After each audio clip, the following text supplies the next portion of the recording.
Stop procrastinating. Learn and apply the science-backed techniques I explained in this video and make a change starting today. I know you don't like procrastinating, yet you do it. I know you have tried. You need to write that essay for school. You wanted to start a side hustle and you have procrastinated for a month. You want to lose weight, eat healthy, work on your relationship. And every day you say, it's okay, I will start tomorrow. Tomorrow is the busiest day of the week. That's a Spanish proverb. Procrastination is a killer. It kills our dreams. This video includes a summary of the book, The Science of Overcoming Procrastination by Patrick King. But the information in this video is not limited to this book. First, let's know our enemy better. What is procrastination? Procrastination is putting off things we rationally know delaying them create harm. It is a known problem and we are all familiar with it. But why do we procrastinate? Logically, you know to apply for a job, you need to work on your resume. But in practice, you delay it, maybe for a long time. Why is that? Shouldn't we as intelligent humans act accordingly with what we know is right? Why do we postpone things while we know we have to do them? Science has an explanation for our behavior. There is a constant battle between our prefrontal cortex, which makes rational calls, and the lizard brain, responsible for basic needs. The lizard brain drives actions such as eating food when we are hungry or sending a signal to run when we are in danger. Procrastination is a result of the lizard brain winning the battle for the moment. And why does the lizard brain win? Maybe the task is relatively big, or you think it is. Maybe the task does not have a definite ending time, or maybe you don't have a clear picture of it. So procrastination is a natural human behavior and it's common.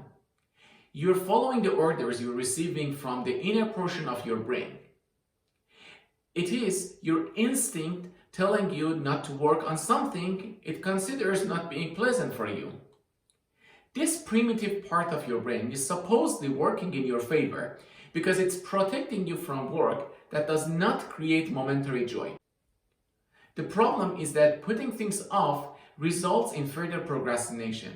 You follow your instinct and you choose to play your favorite game for another 15 minutes instead of writing your essay. You enjoy the experience, your brain has received plenty of dopamine, and it has more reasons believing putting off that essay was not a bad idea.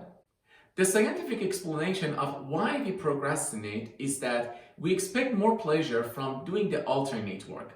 Some factors can also contribute to procrastination. For example, having choice. Although having options seems to be a good thing, it could create procrastination.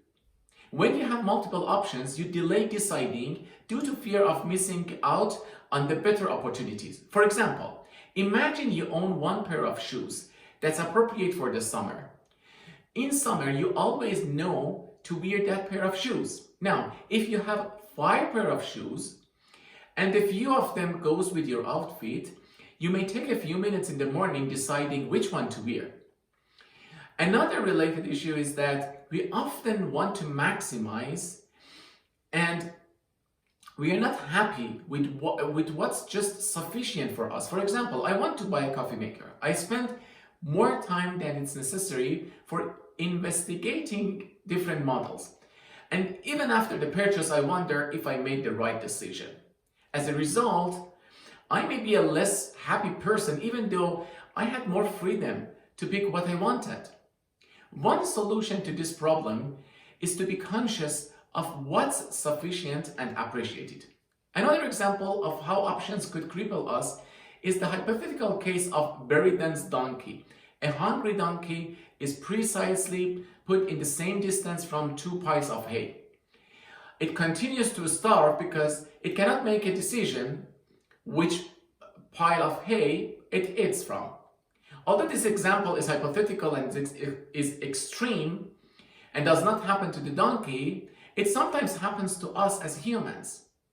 We may just delay starting a business because we have more than one option.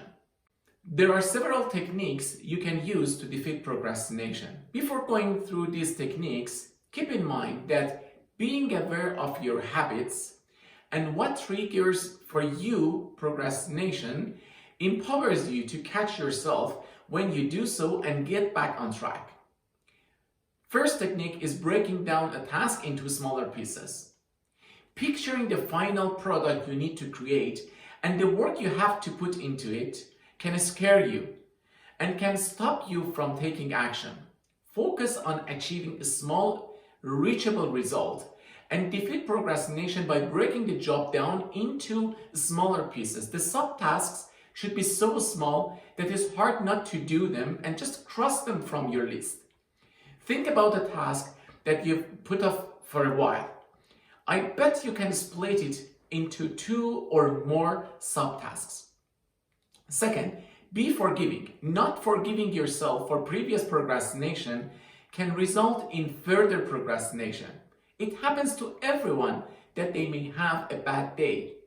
The key is to get back on track. The bigger mistake than not performing well for a day or two is that you tell yourself, okay, I lost Monday and Tuesday. Let's start next week. I will make it a great week.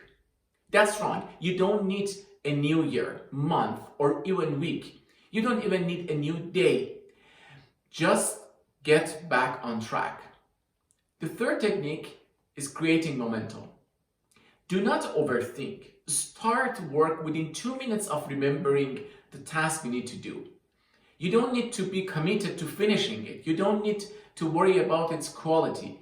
Don't think about how much progress you should have in this session. A job seems daunting to you?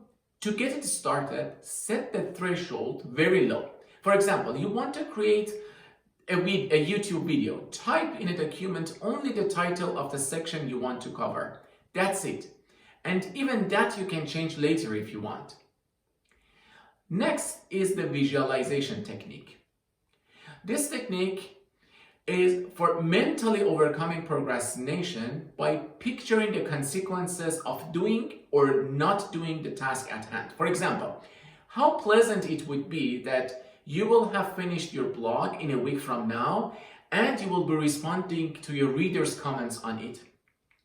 In contrast, you are familiar with the feeling of shame and regret you will have in days from now for procrastinating the work you are putting off now. Bring forward that feeling from the future to the moment and use it as a motivation. Our mind deceives us by discounting the consequences of putting things off. It's also called omission bias. The cure is to raise your awareness of the significance of not taking action or delaying it. The fifth technique is no 0 days. For a job that spans over a few days, set a target that you will have no 0 days. A 0 day is a day you have no progress on your important work. For example, if you're thinking of getting fit and you want to have 30 push-ups in the first month, don't let a day pass with no push-ups. You couldn't do any push-ups during the day? Okay, do at least one before you go to bed. If it happens that you have a 0, don't let it become an excuse for having more of them. Remember, forgive and get back on track. Prioritization is our next technique. Sometimes you have so many things to do that you do nothing. That's a prioritization problem. Always clearly identify and preferably write down your next top 3 priorities. Start working on the first and don't think about anything else until you finish the first task. Choose the task realistically and then remind yourself that you have selected them consciously. So there is no reason to worry about anything else on your list until you finish that task. Next, set milestones. One reason for procrastinating big jobs is that you cannot see the end products anytime soon. The remedy: focus on the process and the milestones instead of the final product. For example, Look forward to finishing a chapter of your book, a section, or even the first draft of a paragraph. Procrastination is a method your brain protects you from failure. Make the goal so small that it is impossible to fail. For example, you want to lose 100 pounds. Aim for losing 1 pound over the next week. That's it. Don't think about the rest. Then renew your goal. Otherwise, you start with some good progress. You may even lose 20 pounds. But when you look at how much is left for you to do, you may get discouraged and you get some weight back. And that kills your motivation altogether. So set and achieve milestones. The next technique is quite simple. It's called Golden 5 minutes. Next time you get tempted to skip a critical work for a momentary pleasure, force yourself to wait for 5 minutes. Instead of delaying the work, delay the interruption. The ninth technique is about knowing yourself better. Knowing what type of procrastinator you are will help you make a change easier. Note that some of these traits may happen subconsciously, so you need to reflect on your work and ponder why you are deferring a task. Thriller seeker loves the last-minute rush. This type of procrastinators intentionally leave the task unattended until the deadline gets close. They're confident in their ability to deliver a high-quality job under time pressure, and they even enjoy it.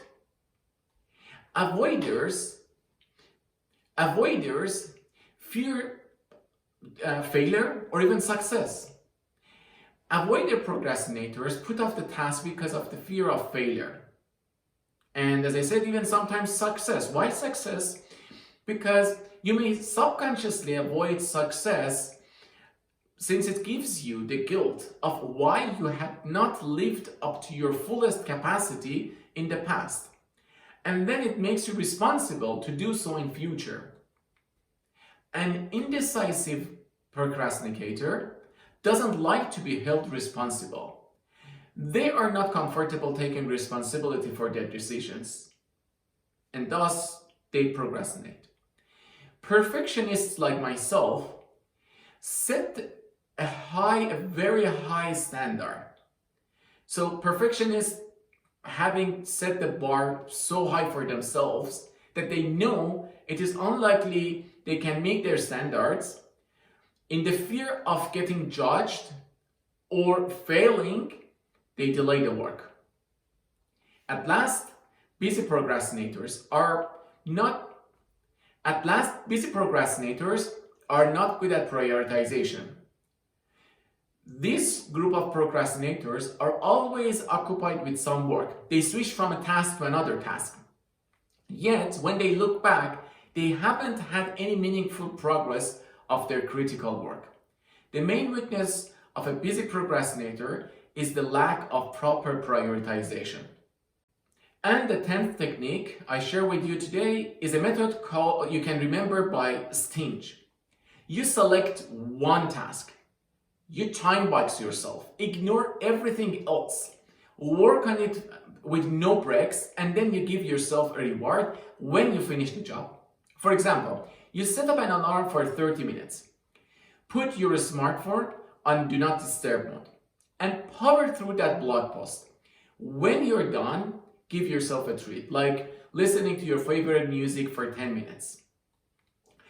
Next, I want you to be aware that a weakness in any of the executive functions listed here can result in procrastination. For example, someone who is not good at self-monitoring, emotional control, or has serious organization problems naturally procrastinates things more often. If you see a weakness in any of these areas, you may want to address it.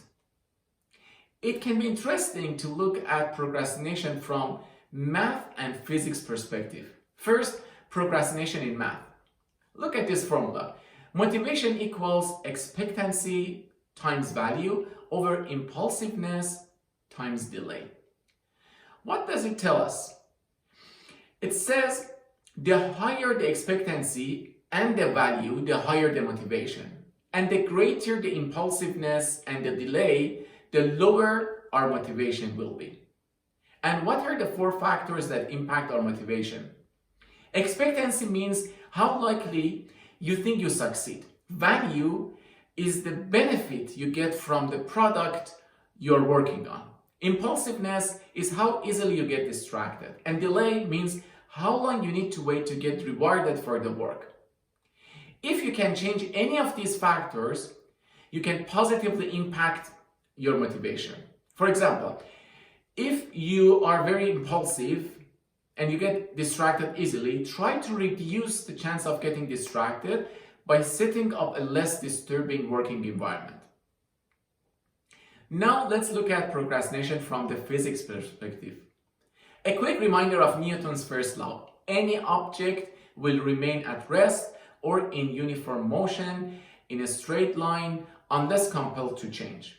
Now let's apply it to human behavior.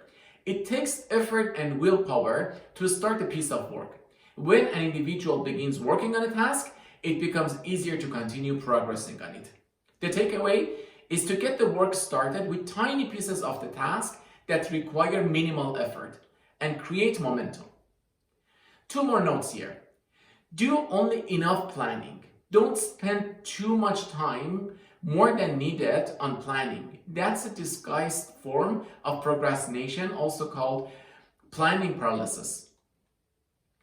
Also, don't rely on your mood. Instead of waiting for the right mindset to start working on a critical task, start the job, and very likely the momentum changes your mood and how you feel too. Let's acknowledge that procrastination is not always a bad thing. You may not need the work you're procrastinating on anymore. Or to avoid the job that you're putting off, suddenly everything else on your to-do list becomes so attractive and you get all of them done. You clear your to-do list to avoid the job that you're procrastinating. And it may have protected you from failure. I guarantee that by applying the techniques explained in this video to your daily life, you will see a difference. Remember, if you didn't stick to the plan and procrastinated for a day or 2, be forgiving. Don't give up and get back on track. Find the link to a booklet in the description. It's a summary of this summary and a good reminder of the techniques I shared with you. Follow me on Twitter for daily tips.